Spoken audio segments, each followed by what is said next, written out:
If you are located in Australia, processing credit card payments with Guesty is now easier than ever.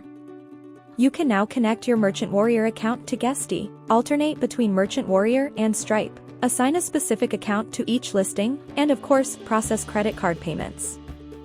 Start by hovering over integrations and choosing Marketplace. Here you can search or use the payment processing filter under the Financials category. Now, click the Merchant Warrior thumbnail and then click Connect, right here. If you don't have a Merchant Warrior account yet, click Create Account, and fill in the details on the Merchant Warrior website.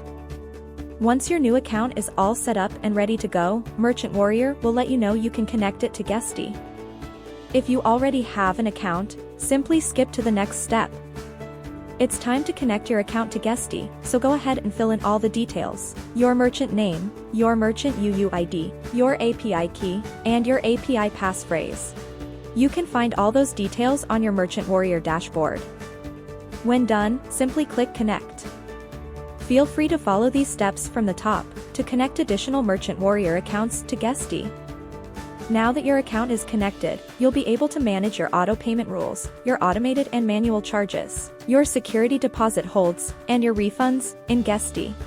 Keep in mind, payouts, settlements, transaction reports, and dispute management will still need to be managed through Merchant Warrior. If you want to learn more, feel free to continue browsing our Help Center. Thanks for watching.